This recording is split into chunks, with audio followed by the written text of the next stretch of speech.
nos cœurs, tu es Dieu. Data uko niko imitima yacu yatura kandi yemeza uri Imana. C'est toi notre Dieu. Ni wowe Imana yacu. Nous n'avons pas d'autre Dieu. Nta yindi Mana dufite.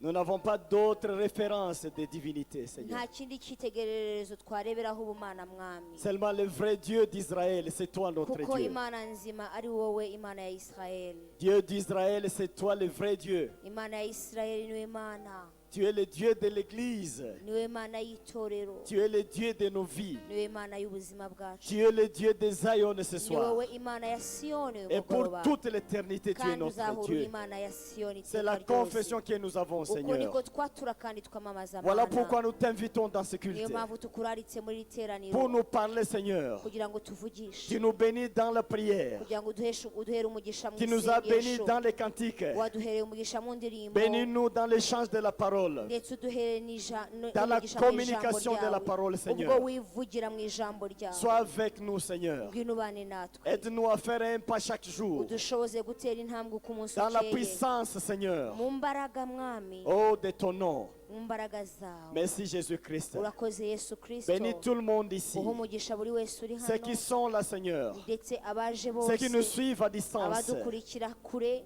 Seigneur, aide tout le monde. reka buri wese umufashe Fais que le message puisse être bénéfique. kandi utume ubu butumwa bumubera ingirakamaro Au nom de Jésus-Christ. mu izina rya Yesu Kristo, Amen. amen. Amen. Amen. Salut à tout le monde. Mwongeye kwirirwa mwese.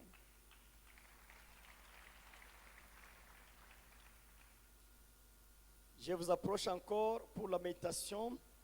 Et le sous-thème, c'est maintenant porter les cicatrices du Christ dans le corps. Uyu munsi nongeye kubiyegereza, turaganira ku nsanganyamatsiko ivuga ngo gutwara inkovu za Yesu Kristo mu mubiri yacu. Hier, on était en train de parler comment traiter durement le corps. Ejo twarimo tuganira uburyo umuntu ababaza umubiri we akawutwaza uburetwa nk'uko Pawulo yavuze. Et là, j'ai donné deux différentes stratégies. Hanyuma ejo nabahaye ingamba ebyiri zitandukanye. Premièrement, j'ai parlé des fanatiques, donc c'est l'adultère physique, l'adultère spirituel, mais aussi l'honneur du corps. Iya mbere yariyo kuvuga ku bantu b'abafana, abantu bafana mu rwego bw'umwuka, hanyuma hakabaho kurwanya umubiri mu buryo bw'umwuka, no kurwanya ubusambanyi bw'umubiri mu buryo bw'umubiri, no kurwanya ubusambanyi mu buryo bw'umwuka, ndetse n'icyubahiro. Mais on a terminé là où je vous montrais que le corps aussi doit bénéficier de nos prières, comme nous prions pour autre chose. Hanyuma dusoza mbabwira yuko umubiri wacu ukeneye amasengesho nk'uko dusengera ibindi bintu byose. Je ne sais pas, parmi vous, c'est juste, excusez-moi, combien prient pour leur corps, ou ont prié pour leur corps. Tu pries pour tes mains, pour tes pieds, pour quoi?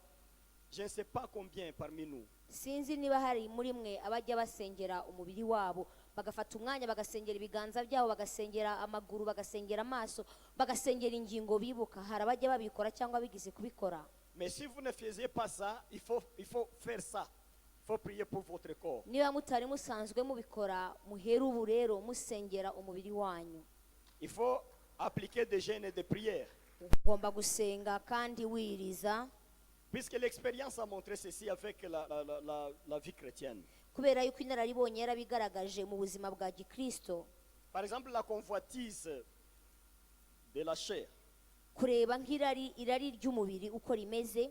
Quand tu commences à prier pour ton corps, Iyo utangiye kujya usengera umubiri wawe, tu dis Dieu, aide-moi à ne pas désirer. ukabwira Imana uti Imana undinde kwifuza no kurarikira, Ça respecte. ibyo bintu biremerwa. Bientôt, tu te trouves que tu n'as plus d'attraction. Ugeraho ugasanga bya bintu wajya gurarikira cyangwa byaga bikurura amaso yawe bitakiyakurura. Je sais des gens ici m'ont parlé, certains papas ont parlé l'année passée, me disaient, mais tu sais que j'avais ces problèmes de trop désirer, trop regarder, mais avec ces prières du corps, non, je ne sens plus ça. Hari abagabo bampaye ubuhamya bakurikije ku masengesho twakoresheje umwaka ushize, bambwira ko kubera kwisengera no komeza kwitindaho bigarukaho batakigira iryo rari, y'amaso yabo batakipfa kubatwara ku bintu by'ubusabusa. En fait, c'est une bonne expérience. Rero ni inararibonye nziza. de prier pour ton corps, kuba wasengera umubiri wawe, pour le maîtriser, ugasengera umubiri wawe kugira ngo ubashe kuwutegeka no kuwuganza, pour le mettre en prison. kugira ngo uwubohe ushyire mu nzu y'imbohe. Tu dois prier pour ce corps. Ugomba gusengera uwo mubiri. C'est très important. Ni ibintu by'ingenzi cyane. Même il y a des gens, Hariho n'abantu ils peuvent être de sexe féminin ou masculin, bashobora kuba ari abagabo cyangwa ari abagore, mais il se fait trop désirer. akaba ari umuntu urarikirwa cyane, abantu bakamureba bakamurarikira. Et lui pense que ça c'est bien. Noneho uwo muntu akajya yibwira yuko ari byiza, kumva yuko abantu bamubwira ko ari mwiza cyangwa bamurarikiye. Ça ne dépend pas de toi maintenant à ce moment-là. Kiriya gihe ntabwo ari wowe ubitera, Mais ce sont les tâches qui sont sur toi qui créent ces problèmes. ahubwo ni ibizinga biri kuri wowe bikurehereza abakurarikira. Mais ces gens, quand ils commencent les gens comme ça, quand ils commencent à prier pour leur corps, Abantu bameze batyo iyo batangiye kujya basengera imibiri yabo, le même jour ça va cesser. uwo munsi ugitangira kubisengera birahagarara. Ça va cesser. Birahagarara. C'est une grande expérience chrétienne. Ni inararibonye ikomeye abakristo baciyemo. Alors, au lieu de vivre la foi avec un combat du corps chaque jour, Aho kugira ngo rero ubere mu kwizera kwawe urwanisha umubiri, maintenant il faut maîtriser ce corps-là. utangira gutegeka no kuganza uwo mubiri wawe. Comme ça, tu vas évoluer bien sans beaucoup de tractation du corps. Noneho ugatangira gutera imbere utarwana n'umubiri cyangwa udakururwa nawo cyane. Il y a une question, quelqu'un m'a posé, il voulait savoir, mais quand il va au champ, il transpire, il y a la sueur, est-ce que cette sueur peut toujours aider à libérer le corps de ces saletés-là?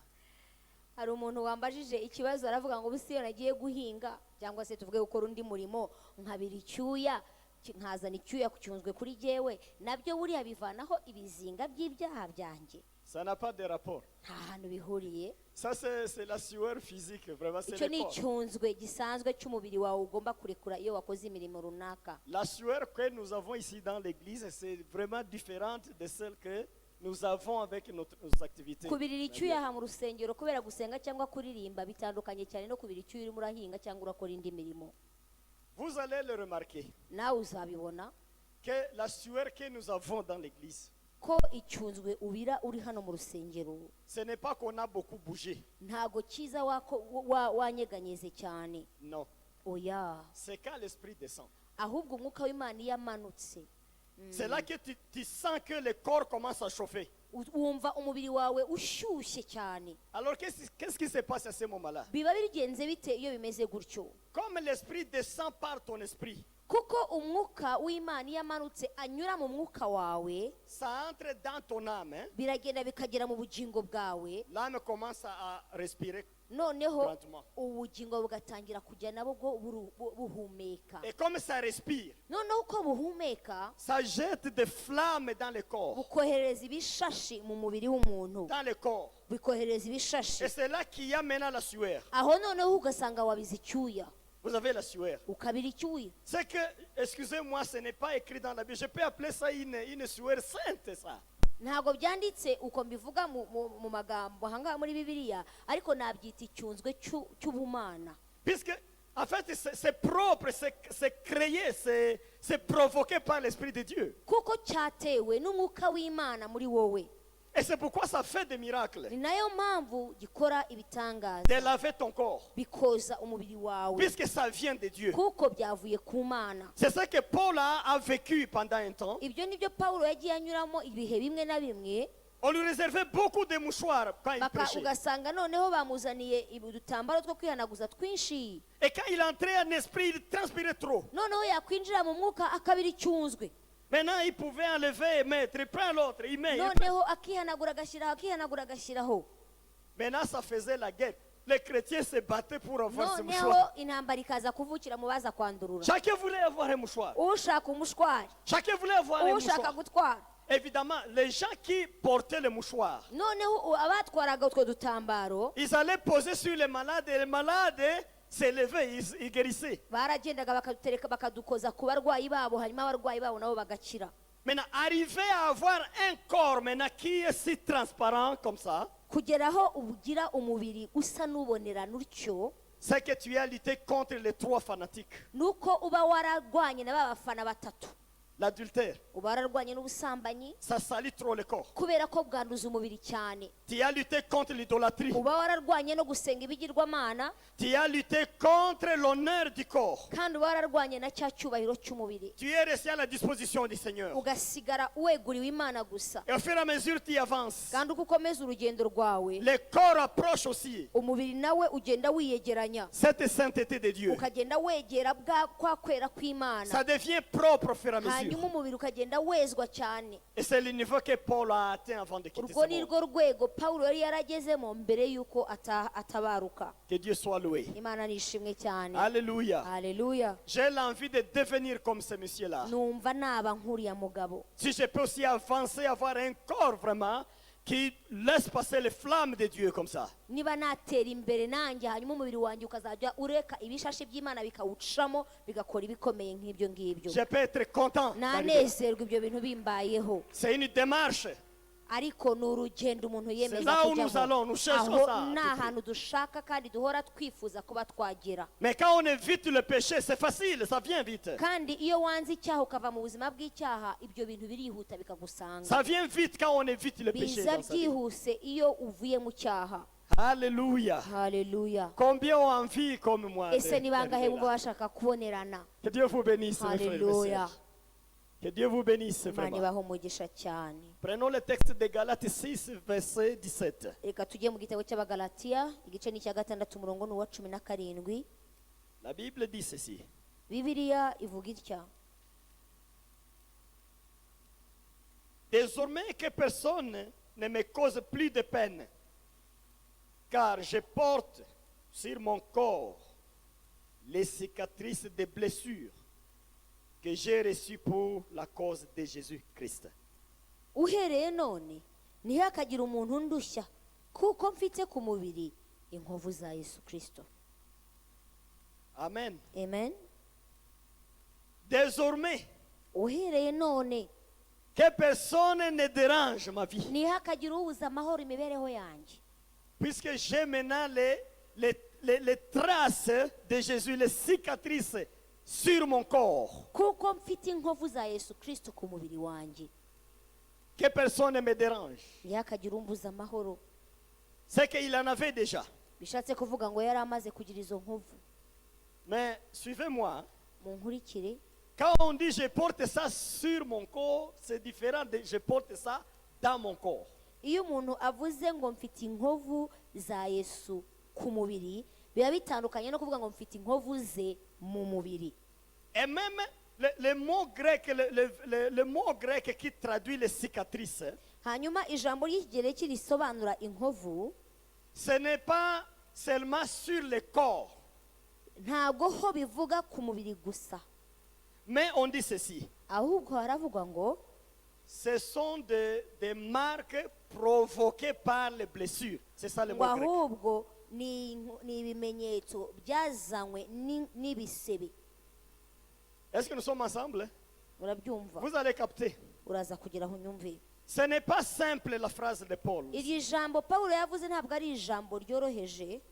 Il dit désormais ne me dérange plus, yaravuze ngo ntihakagira undushya, car je porte sur moi les traces, disons les cicatrices. kuko aravuga aha ngo kuko kuri jye nikoreye cyangwa nambaye inkovu za Yesu. Mais avant d'avoir les cicatrices comme marque, ariko mbere y'uko bihinduka inkovu, ça a commencé d'abord dans la chair, byabanje kuba ibikomere, comme des blessures byabanje kuba ibikomere dans le corps. biba mu mubiri, Ça a évolué hanyuma birakira, pour sortir maintenant hanyuma inkovu ziza inyuma sur le corps. biza ku mubiri. Ça a commencé à l'intérieur, byahereye muri jye comme des blessures. ari ibikomere, Et les blessures donnent des douleurs, n'est-ce pas? kandi ibikomere birababaza. Mais après, ça s'est changé, ça s'est traduit en cicatrice ou en ariko marque. ibyo bikomere byarumye bizana inkovu. Amen. Amen. Vous allez capter bien ça. uraza kugeraho ubyumve, Je commence à expliquer ça. kuko ngiye kubisobanura. Arrivé au niveau de porter les cicatrices de Jésus, kugera mu rwego wambara inkovu za Yesu, ça te demande deux choses.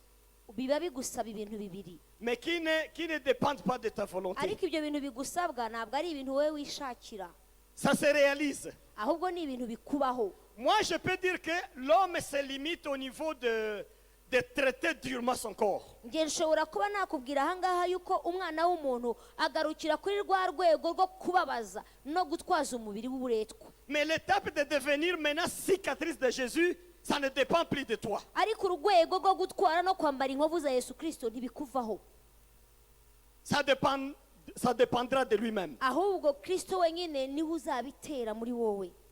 Au fur et à mesure, tu pries pour toi-même et pour ton corps. uko ugenda wisengera ari nako usengera umubiri wawe. Il y a des choses qui se passent. hari ibintu bigenda biba muri wowe. Dans le corps, il y a des changements qui mu s'opèrent. mubiri hari impinduka zigenda zihaba.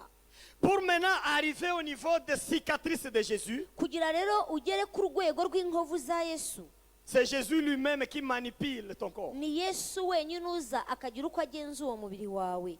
Amen. Amen. Toi, tu es au niveau seulement de demander la gloire, la grâce sur ton corps, la purification. Mais c'est lui-même qui change en mettant des cicatrices maintenant sur ce corps-là. wowe urwego urimo ni urwo gusaba ubuntu, urwo gusaba kwezwa, n'urwo gusaba icyubahiro cy'Imana, ariko hari urwego ugeraho Yesu akaba ari we wenyine waza akamenya aho ashyira inkovu n'uko azishyiraho. Comment ça se passe? bigenda bite? Il commence d'abord à jeter un dégoût dans ton cœur, le dégoût du mal, le dégoût de l'adultère, le dégoût du vol, le dégoût du mensonge. Tu sens que c'est maintenant un dégoût. Ça donne la nausée à ton cœur. arabanza akagutera guhurwa, ugahurwa ibintu bibi, ugahurwa kwiba, ugahurwa ubusambanyi, ugahurwa uburiganya, ibintu byose bikagutera isesemi. Tu sens maintenant que c'est la saleté. noneho wabireba ukabona ni umwanda imbere yawe. Mais lui, il commençait à dire ça. kandi nawe hari aho yageze arabivuga. Il disait, tout ce qui était important pour moi avant, je vois ça comme l'inutile, comme la saleté. D'autres traductions parlent des excréments. hari ahantu Pawulo avuga ngo ibyari indamu yanjye nabihinduye ubusa ndetse mbireba nk'amase. Ce qui intéressait mon corps avant, ibyanezezaga je commence à trouver ça comme inutile, comme la nausée. sanga ari ubusa ndetse bintera isesemi. Alléluia. Haleluya. Ça, c'est le progrès de Paul. aho naho Pawulo yanyuze kugira ngo atere imbere. Or, lui n'avait pas de femme. kandi we nta mugore yagiraga. C'est qu'on pouvait dire qu'il avait droit quand même au désir là. wenda wavuga ngo yari no kumurarikira cyangwa kumushaka muri we. Mais qu'est-ce qu'il a dit aux hommes? ariko yabwiye abagabo gute? Si vous voulez être comme moi, soyez comme moi.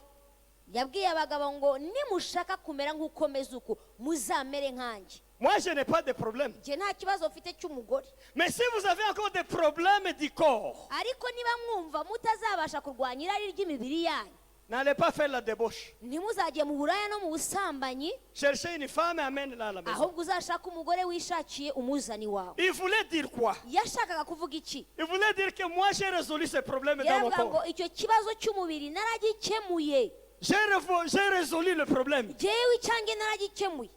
Alléluia. haleluya. Maintenant, les gens captaient mal Paul et commençaient à les calomnier. noneho abantu bakumva Pawulo bagatangira kumwumva nabi bigatuma banamutuka. Paul n'est pas puissant, ce n'est pas un homme normal. bakavuga yuko Pawulo ashobora kuba adafite ubushobozi bwa kigabo. C'est pourquoi il n'a pas de femme. ni nayo mpamvu nta mugore azana. Quelqu'un qui n'a jamais cherché une femme à côté. umuntu utarigeze ashaka umugore na rimwe mu buzima bwe Il doit être malade. agomba kuba arwaye. Mais Paul n'était pas malade. ariko Pawulo ntabwo yari arwaye. Paul n'était pas malade. Pawulo ntiyari arwaye. Mais Paul a maîtrisé son ahubwo corps pour la Pawulo gloire du yari Seigneur. yarategetse umubiri we arawuganza awushyira munsi y'amategeko ye. Il n'a jamais été malade. ntabwo yari arwaye. Jamais. oya Paul n'était pas malade. ntabwo yari arwaye. Il avait le corps comme ton corps. yari afite umubiri ukora muzima nk'uwawe. Avec tous les désirs charnels comme tu les as. yifuzaga ndetse akaba yararikira n'ibyo nawe Mais il urarikira. a maîtrisé ce corps-là. ariko uwo mubiri yari yarawutegetse. Alléluia. haleluya. Mais il n'est pas le seul. kandi si we wenyine. Si je jette un coup d'œil en arrière dans l'histoire, iyo nsubiye inyuma mu mateka il y a un homme qu'on appelle Job. hari umugabo witwa Yobu. Job qui disait ceci. Yobu yaravugaga ngo, Il disait que l'œil qui convoite, yaravugaga ngo ijisho rirarikira c'est comme l'éclipse. ngo riba rimeze nk'izuba rihumbye. Ça frappe vite, ça déjà pris. Rikubita gatoya umurasire uvaho ukahita ugenda. Mais il a augmenté, il a dit quoi? Arangije aravuga ngo, Il a dit, moi je fais le vœu avec le Seigneur. aravuga ngo njyewe nakoranye isezerano n'Uwiteka Imana yanjye. Je ne regarderai pas une vierge ngo ko ntazararikira isugi, pour la convoiter. ntago nzararikira isugi. Il a dit, je fais des vœux avec le Seigneur. Yaravuze ngo Imana yanjye nayihigiye umuhigo Pour être un homme normal devant mon Seigneur. kugira ngo nzahinduke umugabo ukwiriye kandi uboneye imbere y'Imana. Je ne jetterai jamais mes regards sur les vierges. Pour Ntago les envier. nzakebuka isugi. C'est que cet homme aussi, Job, Ni ukuvuga ngo Yobu nawe ubwe à un moment il avait maîtrisé son corps. hari igihe yageze umubiri we abasha kuwutegeka.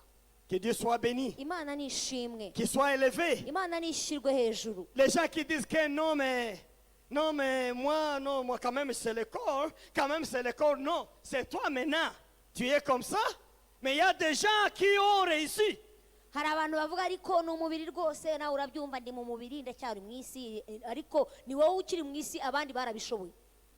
Il y a ceux qui ont reçu, Hari ababishoboye et ils sont nombreux mais tu ne peux pas les savoir. kandi ni benshi nubwo wenda wowe utabamenya. Toi tu as échoué mais il y a des gens qui ont reçu. Wowe byarakunaniye kwitegeka no gutegeka umubiri wawe, ariko hari abandi babishoboye. Si tu veux réussir, tu peux réussir. Kandi nawe nushaka ukanagambirira gutegeka uwo mubiri uzabikora. Et si tu veux échouer, rester comme tu es puisqu'on ne te force pas aussi. Kandi nushaka no gutsindwa wigumira uko wimereye kuko ntawe uguhata. D'autres disent que maintenant, mais quand on est comme ça, est-ce qu'on va mettre au monde encore? Noneho abantu bakavuga ngo ubusa umuntu abayeho gutya yifashe yazabyara. Mais quel rapport? Aho se bihuriye? Quel rapport? Bihuriye. Hari aho bihuriye? Job avait des enfants. Yobu se ntiyabyaye? Que Dieu soit loué. Imana nishimwe. Si quelqu'un échoue, Umuntu nananirwa qui n'accuse pas que c'est comme ça, tous les hommes c'est comme ça, non. Pas question. ntakabirebere muri rusange ngo atangire kuzana itegeko rya ndi umuntu, Ou bien qu'il ne critique pas ceux qui réussissent. kandi ngo atangire no kuvugavuga babishoboye. Ne font pas le critiquer. Ntukamuvuge. Cherchez un texte là, excuse-moi, en 1 Pierre 4:4. Reka tujye muri Petero wa mbere 4:4. 1 Pierre 4:4. Petero wa mbere 4:4. Vous pouvez lire en Kinyarwanda si vous avez trouvé. Basigaye batangazwa nuko muri ibyo mudafatanya nabo gushayisha no gukabya ubukubaganyi nkabo bakabasebya. Basigaye batangazwa nuko muri ibyo mudafatanya nabo gushayisha no gukabya ubukubaganyi nkabo bakabasebya. Amen. Amen. C'est Pierre qui nous donne cette information. Aha, Petero aduhaye amakuru. Quand vous avez maintenant la nausée dans le cœur contre le péché, Iyo umaze kwanga no kuzinukwa icyaha, vous avez difficile à tromper quelqu'un. ntubasha kubeshya umuntu. Vous sentez que la langue est lourde de dire ce que vous voulez dire. Umuntu urakuremerera ururimi ntiruve mu kanwa. Quand vous voulez prendre les choses d'autrui, vous sentez que la main résiste. C'est comme si, Washaka kwigabiza iby'abandi amaboko yawe agahinda umushyitsi. quand vous voulez convoiter le sexe opposé, vous sentez que non, mais il y a une grande distance. Washaka kurarikira igitsina kitari icyawe ukavuga uti reka ukumva hari umworera hagati yanyu. À ce niveau-là, Iyo ugeze muri urwo rwego, Jésus te pointe. Yesu arakwerekana. Il te pointe maintenant. Arakwerekana akavuga ati uyu ni uwanjye. Il te pointe. Arakwerekana akavuga kuri uwe. Qu'est-ce qu'il fait? Abigenza ate? Il amène maintenant ses blessures. Azana inkovu ze. Il va le mettre dans ton corps lui-même. Akazishyirira mu mubiri wawe. Il le met dans ton corps. Akazinjiza mu mubiri wawe. Mais il faut me capter bien. Unkurikire neza. Laisse d'abord les blessures qu'il amène. Aho azana ibikomere. Ça entre dans ton corps. Bikaza mu mubiri wawe. Maintenant, ça va t'étonner. Noneho ugatangara, Toi, tu passes ici. wowe ugaca ahantu, Quelqu'un vole après toi. umuntu akiba wahaciye, on va dire non, j'ai vu cet homme, c'est bien lui qui a volé, c'est bien lui. hanyuma akavuga ati ariko jyewe namubonye wibye ni wa wundi yibye Vous bakavuga savez, wowe moi, ukavuga uti jye je n'ai pas volé, reka reka c'est pas moi. ntabwo ari jye Je suis parti à telle heure, ce n'est pas moi qui ai navuye volé. isaha runaka ntabwo ari jye On va insister. bagakomeza On peut me t'amener en prison. bakakujyana no Et tu dis, kugufunga mes frères, mes soeurs, ce n'est pas moi, je n'ai ukabwira pas volé. abavandimwe uti bene data rwose ntabwo ari jye Je n'ai pas volé. si jye C'est une blessure. icyo ni igikomere C'est ce que Pierre dit là-bas. icyo ni cyo petero avuga Il dit, quand c'est mondain maintenant, il voit que tu ne peux plus aller là où il t'invite dans le péché, il commence à te calomnier. hanyuma nibyo petero avuga akavuga ngo abo b'isi iyo babonye utakijyana nabo mu nzira zabo inzira bahitamo niyo kugusebya Maintenant, on commence à te calomnier. bagatangira kukuvuga On impute des choses que vous n'avez pas faites. bagahimba ibintu utigeze ukora Et là, ça fait mal au cœur. ibyo bikakubabaza J'ai vu beaucoup de serviteurs. nabonye abakozi b'imana benshi Quand ils arrivent à ce niveau-là, bamaze kugera kuri urwo rwego ils pleurent. bakarira Il est au niveau de vouloir chercher quelqu'un pour le boxer, puisque l'autre dérange avec les mauvaises paroles. akagera mu rwego yumva uwo wamuvuze yamushaka akamutera ingumi gusa kuko yumva byamurenze Je n'ai pas volé. Comment le monsieur insiste que j'ai volé? agashaka kujya kuvuga ati ariko ko nibye uyu ni gute akomeza kunshinja ko nibye Comment on me dit que j'ai fait ça? J'ai péché, j'ai fait l'adultère. Je n'ai pas fait ça. ni gute bavuga ko nasambanye kandi ntasambanye koko Mais les gens, les pasteurs de ce jour, bakavuga ye ça peut être lui. ntimubizi se abashumba bo muri iyi minsi Ça peut être lui. ntimubazi wasanga D'ailleurs, c'est lui. ni nawe dayeri Tu ne vois pas comment il regarde ntubona cet ukuntu homme. arimo atureba Ça doit être lui. agomba kuba ari we Ça doit être lui. ni we À ce moment-là, c'est difficile. icyo gihe biba bigoye Vous connaissez beaucoup de gens, c'est une bénédiction. Connaître beaucoup de gens, c'est une bénédiction. kumenya abantu benshi ni umugisha ubundi Mais quand les blessures font rage, ariko iyo ibikomere bizamutse vous regrettez connaître beaucoup de gens. wicuza impamvu wamenywe na benshi Puisque vous passez ici, kuko uca aha vous voyez celui qui vous connaît. ukabona ukuzi Et votre cœur vous dit, ah, peut-être lui aussi connaît ce qu'on est en train de dire. umutima wawe ugahita uvuga uti uyu nawe ndabizi ya makuru arayazi Qu'est-ce qui se passe à ce niveau-là? bigenda bityo iyo ugeze mu rwego rumeze rutyo Vous allez à la maison pour ujya mu prier. rugo ukajya gusenga Père, data je demande que tu sanctionnes les gens qui me haïssent comme ça, ndasaba kugira ngo uhane abantu banyanga bityo qui me calomnient comme abantu ça. bamvuga L'Éternel descend, uwiteka akamanuka il te dit, akakubwira j'ai entendu ta prière. akavuga ngo isengesho ryawe naryumvise Je vais me charger de ces gens-là. kandi abo bantu rwose humura nzagira icyo uko mbigenza Il ne le fera rien. ariko ntabikore Il ne le fera rien. ntagire ikintu na kimwe abatwara Puisque dans son cœur, il dit ceci. kubera yuko mu mutima w'umwami aribwira ngo Vous les hommes, mwebwe abana b'abantu quand vous m'avez appelé voleur, umunsi munyita igisambo qu'est-ce que j'avais volé? jye nari nibye iki Quand vous m'avez appelé démon, umunsi mwanyise berizebuli où est-ce que j'ai été avec Beelzeboul? nari nageze hehe nari nakoze iki Vous m'avez appelé adultère, où est-ce que j'ai fait l'adultère? umunsi mwanyise umusambanyi nari nasambanye nandi J'ai châtié qui? nakubise ndetse ahubwo J'ai châtié qui? hari uwo nahannye ko yantutse Personne. ntawe nahannye Alors il te dit, je vais me charger de ces gens. akakubwira ati humura nzagira uko mbigenza Et il les laisse parler. yarangiza akabareka Pourquoi les gens parlent?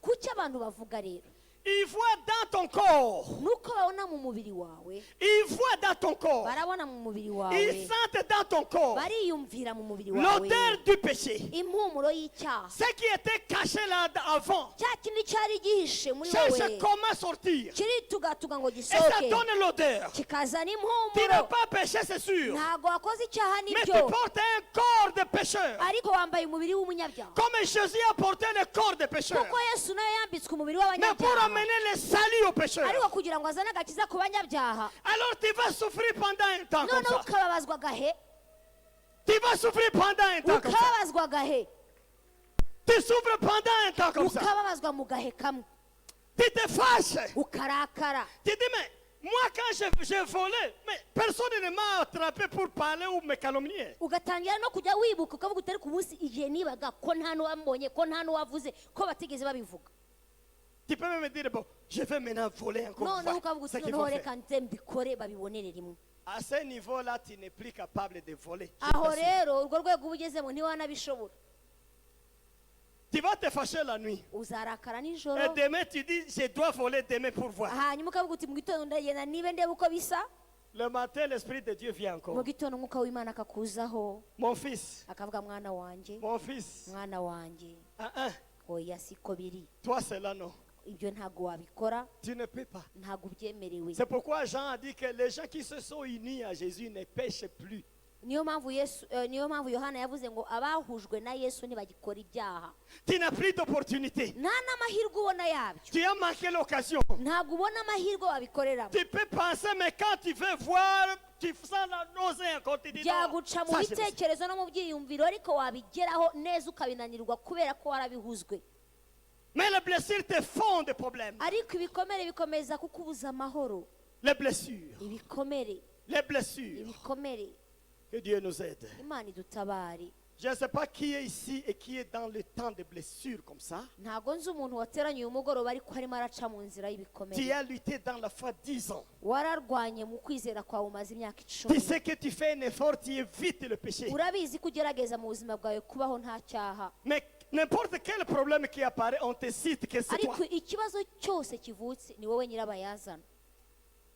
Que Dieu nous aide. imana idutabare. Que Dieu nous aide. imana idutabare. Il y a un secret de Jésus là-dessus. hariho ibanga ry'imana muri iyo Nous nzira. devons porter la croix comme lui aussi a natwe porté la croix. dukwiriye de Golgotha. kwikorera umusaraba nk'uko nawe yawuhetse. On crachait sur lui, voleur toi, baramuciraga bakavuga wa gisambo we voleur, wa gisambo we adultère toi, wa musambanyi we méchant, wa mugome we menteur toi. wa mubeshyi we. Lui, il les regardait. akabitegereza Il les regardait seulement. akabareba gusa. À un moment, il disait, moi, c'est vous qui dites. arangije akajya ababwira ati riga nimwe mubivuze. Mais pourquoi les gens disaient ça? kuki abantu bavugaga batyo?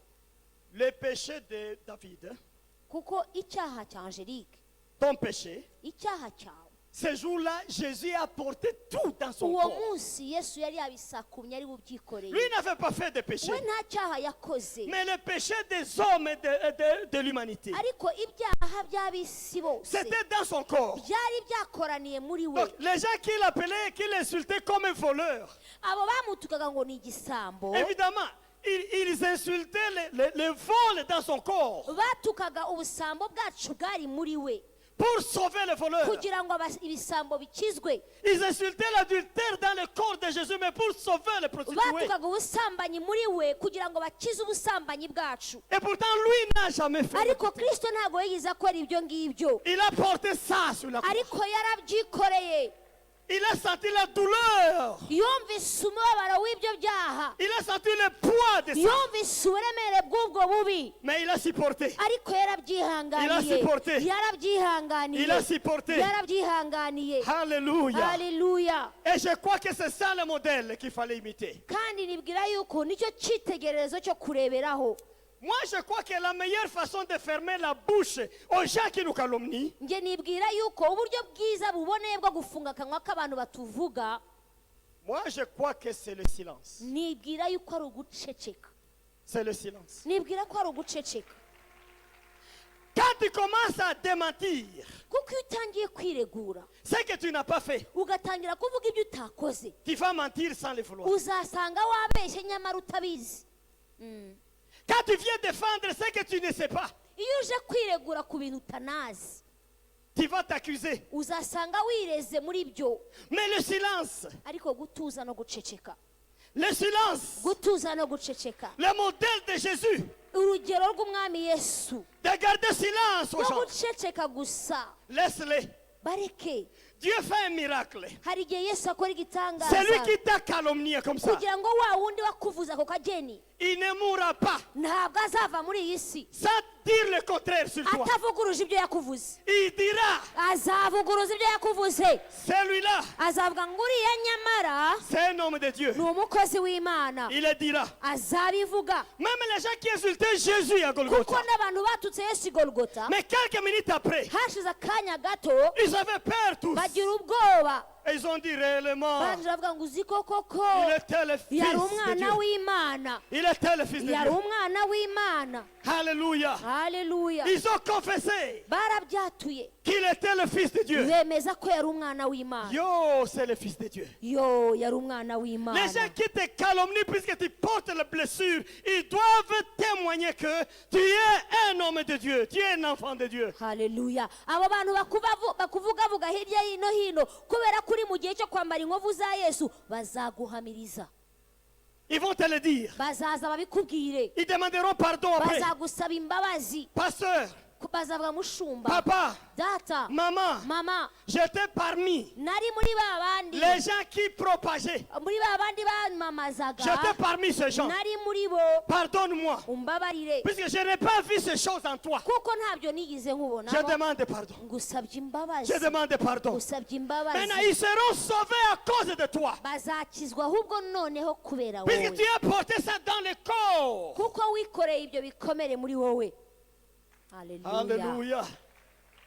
Mais que dit la Bible? bibiri ikavuga ngo iki C'est par tes blessures que nous sommes sauvés. ngo ni kubw'ibikomere bye kubw'imibyimba ye twakize Église de Dieu, torero vous ne savez pas que vos blessures font sauver les autres. ese ntabwo muzi ko namwe ibikomere byanyu hari abo bikiza Bien sûr.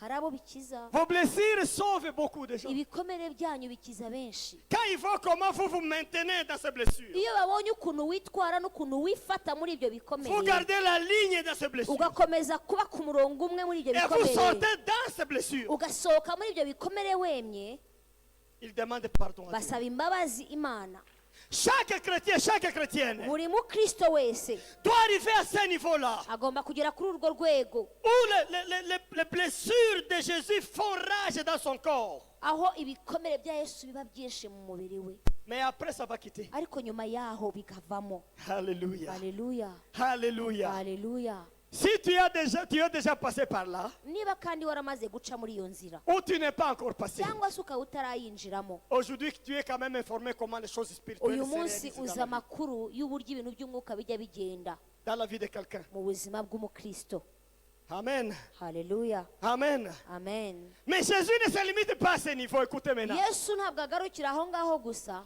Quand il voit que tu as porté ces blessures iyo amaze kubona yuko wabashije kwikorera ibyo et bikomere tu as gardé le dégoût du péché, kandi akabona yuko wahuzwe icyaha le dégoût du péché, akabona ko wahuzwe icyaha maintenant il enlève les blessures, noneho avanamo bya bikomere il les remplace par les marques. akabisimbuza inkovu Les marques. inkovu Marques. inkovu C'est comme chapa. ashyiraho inkovu nyine Ce qui était blessure, icyari igikomere ça devient maintenant une marque. kiruma kigahinduka inkovu Une marque. kigahinduka inkovu Maintenant, quand Paul utilise le mot cicatrice, igihe rero pawulo avuga iri jambo ngo inkovu ça a double sens. rivuga ibintu bibiri C'est-à-dire, d'abord, il y a des blessures qui ont commencé dans le corps. mbere y'uko habaho inkovu habanza igikomere Maintenant, il y a la marque qui est sur le corps. none igikomere cyarakize inkovu isigara inyuma Ce qui est écrit sur ces marques-là, je ne connais pas aussi. ibyanditse kuri izo nkovu ntabyo nzi Mais je me rappelle en avril passé, ariko ndibuka mu kwezi kwa kane uyu mwaka je me suis buté à l'ange Gabriel. nahuye na marayika gaburiyeli Et il me donnait le message. ampa ubutumwa Il m'a dit ceci. ambwira aya magambo On m'envoie, arambwira ngo ndatumwe je cherche 6 personnes, ndashaka abantu batandatu ils sont dans le monde, kandi abo bantu batandatu bari muri iyi si dont il faut maintenant mettre des signes sur leurs marques.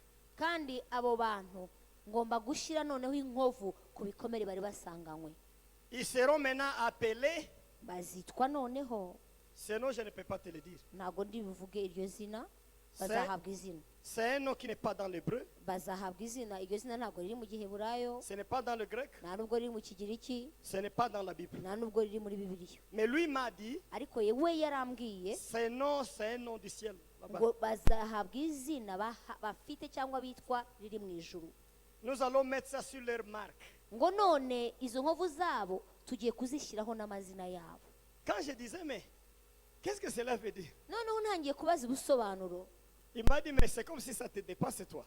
noneho arambwira ngo wowe birakurengeye Je t'ai salué seulement, mais je pars. nakwiheraga intashyo ndagiye Ah, les marques. ndavuga inkovu Les marques inkovu sur le corps. ku mubiri Maintenant, Dieu envoie l'ange pour lui mettre des noms.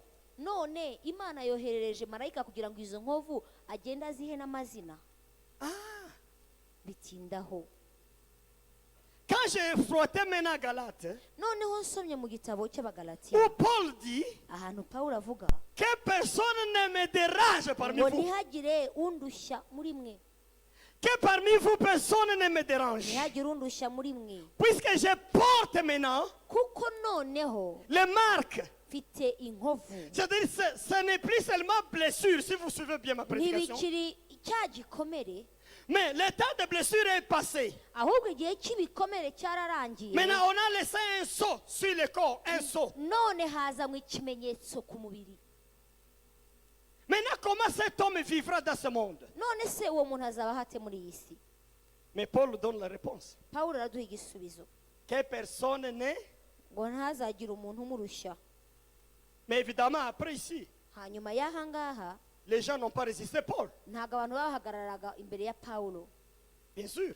ntawamuhangaraga C'est que Dieu amène le corps humain quelque part. nuko imana umubiri w'umwana w'umuntu hari ahantu irimo iwusunikira Il vous donne des marques. hanyuma ikabaha ikimenyetso Les marques du ciel. hanyuma ikabaha ikimenyetso cy'ijuru Mais quand j'exploitais le terme toujours des marques, igihe nakomeje gutinda ku busobanuro bw'iri jambo inkovu cyangwa ikimenyetso j'ai trouvé que ça a des relations avec maître et esclave. naje gusanga hari ubusobanuro cyangwa se hari ihuriro hagati ry'umutware n'imbata Dans l'Antiquité, qu'est-ce qu'on faisait? kera mu bihe bya kera babigenzaga Si vous bate avez votre esclave, iyo wabaga ufite umuntu ari imbata yawe si c'est moi le maître, je suis David, je lui mets en fait la marque, mais avec quelques lettres de mon nom. namuhaga ikimenyetso cyangwa se namucagaho nk'imanzi y'ikimenyetso kiriho inyuguti yo ku izina ryanjye kugira ngo anyitirirwe nk'imbata yanjye Si on les voit au marché, bamubona mu isoko à travers l'abréviation, kubera ikimenyetso bamubonyeho on saura que c'est l'esclave de David. bakavuga ngo uyu ni imbata yo kwa kanaka Personne ne peut l'acheter, nta muntu washaka kugura iyo mbata personne ne peut l'arrêter, nta muntu washaka kumuhagarika puisqu'il a un maître. kubera ko yari afite umutware Il a déjà un maître. yari afite umuntu Et umutegeka il porte la marque de son maître. yabaga yambaye ikimenyetso Donc, cy'umuhatse quand Paul dit ça, noneho rero pawulo akavuga que gutya je porte dans mon corps, akavuga ngo mu mubiri we afite ikimenyetso cela veut dire que bishatse kuvuga ngo il y a les abréviations du nom de Jésus sur la chair, sur la chair de hari Paul. inyuguti z'izina ry'umwami yesu ku mubiri we haleluya Jésus, c'est le maître. yesu niwe umuhatse Et Paul, c'est son esclave. none pawulo niwe mbata Maintenant, partout où on voit Paul, rero aho ubona pawulo hose la nuit comme le jour, wamubona ku manywa wamubona on nijoro voit les signes de Jésus sur ubona son corps. ikimenyetso cya yesu kuri we Et on dit, il appartient déjà hanyuma à Jésus. bakavuga ngo uyu ni uwa yesu Celui-ci appartient déjà à uyu ni Jésus. uwa yesu Même le diable, na satani il doit voir ça, il dit non, laisse celui-là, il Aram- appartient déjà à Jésus-Christ. aramubona akavuga ngo uyu yeguriwe yesu byararangiye C'est-à-dire les marques que vous allez porter sur votre corps, bishatse kuvuga rero ngo ikimenyetso ufite uzatwara ku mubiri wawe ce sont des signes divins ni ikimenyetso cy'ubumana sur ton corps. kizaba ku mubiri wawe Quand les démons te verront, noneho abadayimoni bakubona quand les sorciers te verront, abarozi bakubona quand les magiciens te verront, abapfumu bakubona quand les mauvaises personnes te verront, abantu b'abagome bakubona ils verront maintenant la marque, les signes divins sur toi. bazabona ikimenyetso cy'ubumana kuri wowe Les signes divins sur toi. ikimenyetso cy'ubumana Gloire à Dieu. haleluya Gloire à Dieu. Haleluya. Alléluia. Haleluya. Ils verront des marques que tu dépends de Jésus. Tu es l'esclave de Jésus. Bazabona ibimenyetso bigaragaza yuko utwarwa n'umwami Yesu kuko uri imbata ya Yesu. Alléluia. Haleluya. Là, je commence à voir ceci. Noneho ntangira kubona Les chrétiens que le diable roule, abakristo satani yitegekera ce sont des chrétiens qui n'ont pas encore ni marques. abakristo batarageraho ikimenyetso kuri bo. Voilà. Abo Ils n'ont pas encore de marques. nta kimenyetso kirabajyaho. Si un chrétien comme ça meurt, Umukristo nk'uwo rero yapfuye, on va sauver son âme seulement le jour, son esprit le jour de la résurrection. ahazakira cyangwa hazarokoka umwuka we ku munsi w'umuzuko. Mais un chrétien qui a déjà des marques, Ariko umukristo wafashe cyangwa wambaye ikimenyetso, quand il marche sur la terre, igihe akiri hano ku isi, les anges du ciel, abamarayika mu ijuru ils le regardent, baramwitegereza, ils voient qu'il se ressemble à bakabona des barasa nawe, Ils savent qu'il est le nôtre, bakavuga celui-là. ngo uyu ni uwacu, Il est le nôtre. bakavuga ngo uyu ni uwacu, Cet homme ou cette femme, bakavuga ngo uyu mugabo cyangwa uyu le mugore. diable n'a pas la permission de jouer avec lui comme il peut vouloir. Satani ntafite uburenganzira bwo kumukinisha uko yiboneye À cause des signes, sur le kubera corps. ibimenyetso bimuriho, La marque de Jésus, sur le corps. inkovu za Yesu zimuriho. Qu'il soit loué notre Seigneur, Haleluya, qu'il soit glorifié. haleluya. Mais quand le diable connaît tous ses secrets, Iyo Satani asobanukiwe ayo mabanga, voilà pourquoi maintenant il investit le temps pour mettre des cachets aussi dans le corps des gens. niyo mpamvu nawe afata umwanya kandi mwinshi akawushorera mu gushyira amakashe menshi ku buzima bw'umuntu abwanduza. Et il y a des cachets à venir, n'est-ce pas? Kandi hari amakashe yandi dutegereje azaza Antichrist. ya antikristo, N'est-ce pas? Il donne. kuko nawe arayatanga Et son esprit est déjà dans le monde en kandi train de umwuka we travailler. yaratangiye arimo arakora hano mu isi. Mais il met d'abord des cachets dans le corps. Vous ne Ariko voyez icyo pas abanza ça. gukora ni ibimenyetso atera mu mubiri w'umuntu utabona, Mais le temps de la fin finale, ariko igihe cy'iherezo nicyegereza ça sera ouvert comme ça. bizaba ari ibintu bigaragara ku Où lui mugaragaro, aussi va imiter Dieu Ah. et mettre des cachets sur le corps des gens. aho nawe azigana Imana agakoresha ikimenyetso cye akagishyira ku bantu. Il va dire ceci. Azavuga atya, Mais vous regardez ces gens-là. murabona bariya Mais ils ont tous des marques. bafite ibimenyetso nabo, Les marques de l'agneau. bafite ibimenyetso by'umwana w'intama. Mais les gens qui restent avec moi. None abantu dusigaranye Mais vous n'avez pas d'indication. ko mudafite ikibaranga, Allez, mettez des cachets namwe aussi. nimushireho ibibaranga, Des cachets babashireho ibimenyetso, du ténèbres. ariko ibimenyetso Cachets de by'ikuzimu, perdition. babashireho ibimenyetso byo kurimbuka, Cachets de la mort éternelle. ibimenyetso byo gupfa kwiteka. Il met des cachets sur les gens pour les identifier comme les gens qui l'appartiennent. Agashyira ibimenyetso ku bantu kugira ngo azabashe kumenya be. Mais est l'homme Ariko arahirwa umwana w'umuntu qui a déjà ses cachets. wamaze kugira ikimenyetso cy'umwami Yesu kuri Les we, marques de ufite Jésus-Christ. ikimenyetso cya Yesu kuri we, Les marques de Jésus-Christ. ikimenyetso cya Yesu Kristo. Quand tu en as déjà, Nawe waragihawe. le diable ne peut pas. Satani rero ntabwo Je vous dis azagutwara. encore, il ne peut pas. Reka nkubwire ngo ntazagutwara, Il ne peut pas. ntabwo azagutwara. Ça, je confirme à plus de 100%. Il ne peut Reka pas. mbikubwire, Yesu yagushyizeho ikimenyetso cye, Satani ntabwo atazagutwara. Haleluya. Te tuer, il ne peut pas. Kukwica oya, Il tue les chrétiens charnels. yica abakristo ariko b'abanyamubiri, Vraiment, il les tue. abarabica. Les physiques qui ne tuent pas, là, nous nous trompons aussi. Turamutse tuvuze ko atica abanyamubiri twaba tubeshye. Il tue. Abanyamubiri Les chrétiens arabica, charnels, il les tue. arabica bo.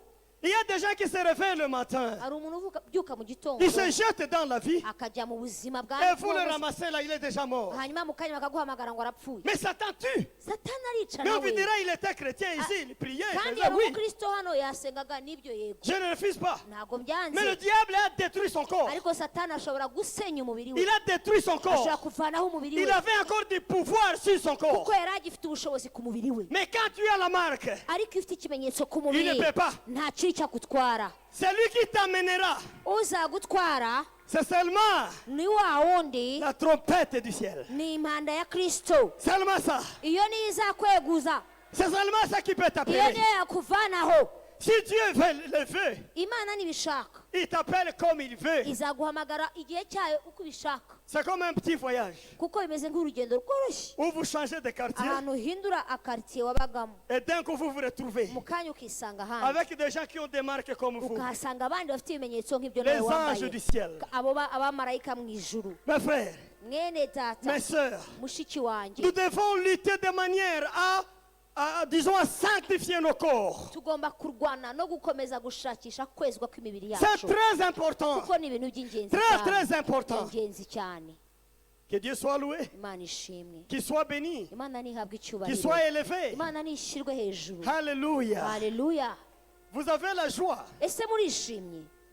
Mais Haleluya. manifestez la joie Reka dans le Seigneur. tubigaragaze. Haleluya.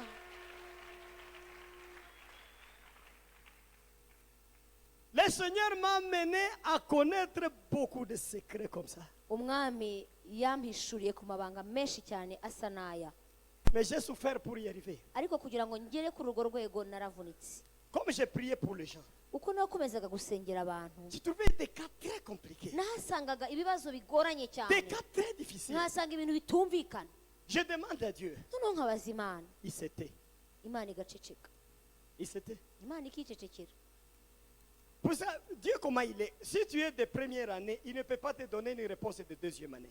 Iyo rero uri mu mwaka wa mbere, ntabwo Imana ishobora kuguha ibisubizo isubiza abantu biga mu mwaka wa kabiri. Jamais. Oya, Il s'était. iricecekera, Il dit ne t'en fais pas. igakubwira ngo humura gusa, N'ayez pas peur. ntutinye, Je vais faire. nzabikora. Voilà ses réponses. C'est toujours Ibyo ça. ni ibisubizo igisubiza abantu bataragera mu mwaka ishaka.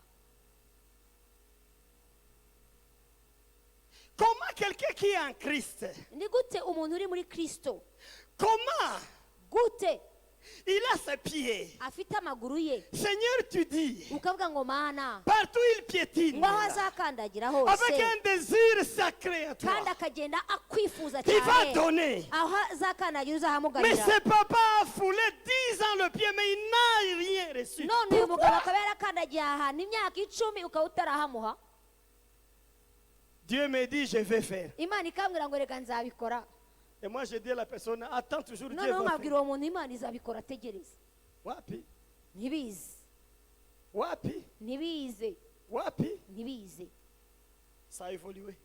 bigakomeza. Dieu m'a enseigné toujours. Noneho Imana ikongera ikanyigisha. Je suis arrivé au niveau, j'ai prié. Et si quelqu'un est malade, hein, Byageze mu rwego najyaga nsenga umuntu arwaye, surtout les séropositifs, abantu barwaye nka sida cyangwa bafite ubwandu bwa sida, je voyais ça immédiatement. noneho nkabibona, Dans l'assemblée, nkabibona mu rusengero. un jour j'ai dit à un pasteur à Dar es Salaam, Nigeze mbwira umupasiteri rimwe turi Dar es Salaam, j'ai dit tes chrétiens sont finis. ndamubwira uzi ko abakristo bawe bashize. Tu veux que je te donne les gens malades? Noneho ndamubaza ushaka ngo he urutonde rw'abantu barwaye hano. Il m'a dit, dis-moi mais ne faut pas les montrer les doigts. Arambwira ngo umbwire ariko ntubatunga urutoki. Alors je disais, tu vois celui-là là-bas, Noneho nkajya mvuga urabona kanaka il est malade. uriya byagenze gutya, Il est déjà atteint. hari ukuntu bimeze. J'ai quitté le stade là. Navuye kuri urwo rwego rwo kuvuga ibyo, Je voyais d'autres choses. noneho ntangira kujya mbona ibindi bintu. Je vois quelqu'un, Noneho nkabona umuntu, je connais qu'il est masturbateur. nkabona ni umuntu uba wikinisha, C'est une bonne personne, nkabona ni umuntu uguwe neza, umeze neza, peut-être marié ou pas, ashobora kuba yubatse cyangwa atubatse. mais je vois ça. Noneho nkabibona, J'ai dit, Seigneur, pourquoi tout ça? noneho nkavuga ariko Mana kuki unyereka ibintu nk'ibi, Mais ça n'a rien à faire avec l'esprit. ko nta hantu bihuriye n'umwuka w'umuntu. Dieu s'était. Imana igaceceka, J'évolue. nongera nkatera imbere. J'arrive au niveau, Noneho ngera mu rwego, vous voyez quelqu'un, ubona umuntu, il a de l'huile sur la bouche. sur les ukabona lèvres. uwo muntu wareba iminwa ye ukabona yuzuyeho amavuta iratotobetse. Regardez, mais comment cet homme? Noneho nkavuga reba uriya muntu ukuntu ameze, C'est quoi? nkavuga ni ibiki. Dieu me dit, des gens comme ça, Noneho Imana ikambwira abantu nk'abo ubona bafite amavuta ce sont les gens qui assaisonnent les mensonges. ni abantu bazi gushyiraho ikinyoma, Donc, babeshya, il peut batwara te- ibihuha. il peut te dire un mot, Ashobora kubwira ijambo rimwe, mais il augmente d'autres mots. à ariko côté. akagenda abishyiramo ibirungo byinshi, Et tu es convaincu dans peu de temps. nawe ukemera ibintu yakubwiye. C'est ça, l'huile est là, c'est la bouche. Ayo il niyo dit, mavuta asize ku munwa. J'évolue. Nkongera ngera mu rundi rwego, Je vois des gens avec des bouches comme ça, noneho plus mbona que la bafite tête. iminwa minini iruta imitwe yabo. Ça c'est quoi?